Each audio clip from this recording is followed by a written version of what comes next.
আমার কেকের ভিডিও দেখে এক আপু কমেন্টস করেছে, আপু আইসক্রিমের ভিডিও দেয়। আমি কখনো আইসক্রিম বানাই নাই, তবে আজকে ফার্স্ট টাইম বানাচ্ছি। তো বাসায় দেখলাম যে কনডেন্স মিল্ক নাই, তো কিভাবে কি করব ভাবতেছিলাম। পরে মাথায় একটা বুদ্ধি আসলো, বাসায় কনডেন্স মিল্ক বানিয়ে ফেলি। তারপর আমি 1 কাপ গরুর দুধ নিয়েছি গরম গরম, আর এটাকে আমি চুলায় আবার জাল করে নিচ্ছি। কর্নফ্লাওয়ার আর চিনি দেওয়ার ফুটেজটা আমার ক্যামেরাতে উঠে নাই দুর্ভাগ্যবশত। এ পর্যায়ে আমি গুঁড়ো দুধ দিয়ে নিচ্ছি। গুঁড়ো দুধ দেওয়ার পর ভালো করে মিশিয়ে একটু জাল করে নিব, ঘন করে নিব। ঘন হয়ে আঠালো হয়ে আসলে আমি সেটা উঠিয়ে ফেলবো। ঠান্ডা হয়ে গেলে একটা বাটিতে করে আমি এখানে ট্রপিক্যাল হুইপ ক্রিমটা ইউজ করছি। হাফ কাপ করে 1 কাপ ট্রপিক্যাল হুইপ ক্রিম নিয়েছি আমি। এখন আমি ভালো করে বিট করে নিচ্ছি। লো থেকে হাই স্পিডে আস্তে আস্তে করে যাব। 5 মিনিট বিট করেছি। 5 মিনিট বিট করার পর এতে একটু নরম নরম অবস্থায় আমি কনডেন্স মিল্কটা দিয়ে দিচ্ছি। তো এখন আমি আস্তে আস্তে করে কনডেন্স মিল্কটা ঢেলে নিব।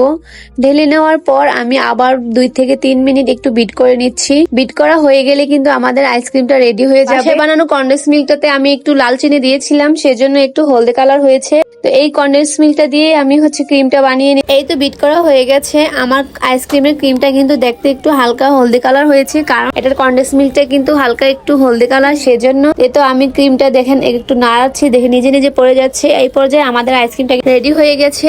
এখন আমি একটা বক্সের মধ্যে করে আইসক্রিমটা ঢেলে রেখে দিব। তো আমার বাসায় আমি খুঁজে পাচ্ছিলাম না আইসক্রিমের বক্স, সেজন্য আমি একটা রসমালাই বক্সের মধ্যে করে আইসক্রিমটা ঢালছি। আর বাসায় কাপ কেকের দুইটা বক্স ছিল, সেগুলোর মধ্যেও আমি ঢেলে নিব। যেহেতু আমার বাচ্চা ছোট আছে, সেটাও খেতে পছন্দ করে। এখন আমি ওর জন্য দুইটাতে নিয়ে নিচ্ছি। তো আমার আইসক্রিমটা কেমন হয়েছে অবশ্যই আপনারা কিন্তু কমেন্টসে জানিয়ে দিবেন। আর আমার ভিডিও ভালো লাগলে কিন্তু অবশ্যই পেজটা ফলো দিয়ে রাখবেন। আর আপনারা নতুন কোনো রেসিপি চান কিনা আমার কাছ থেকে দেখার জন্য, সেটা কিন্তু অবশ্যই কমেন্টসে জানাবেন। নতুন যে কোনো রেসিপি হোক না কেন, সেটা আমি করে দেখানোর জন্য ট্রাই করব। তো আজকের মতো এখানে বিদায়, আল্লাহ হাফেজ। আর আমার আইসক্রিমটা 10-এ কত দিবেন আপনারা, সেটা কমেন্টসে অবশ্যই জানিয়ে দিবেন। এই তো আমার আইসক্রিমের ঘনত্বটা দেখেন আর স্ট্রাকচারটা দেখেন, খুবই সুন্দর হয়েছে আর খেতেও খুব মজা হয়েছে। আমার মেয়ে কিন্তু 2-3 বার করে ফ্রিজ বারবার করে খুলছিল আইসক্রিম হয়েছে কিনা, কখন খাবে। বাদামগুলা দেওয়াতে কিন্তু দেখতে খুবই সুন্দর লাগছে এবং খেতেও অনেক মজা লাগছে আর খুবই স্বাস্থ্যকর। দোকানের আইসক্রিমের থেকে কিন্তু ঘরে বানানো আইসক্রিম কিন্তু অনেক স্বাস্থ্যকর, তাই আমরা বাচ্চাদেরকে অবশ্যই ঘরে বানানোটাই দেওয়া উচিত।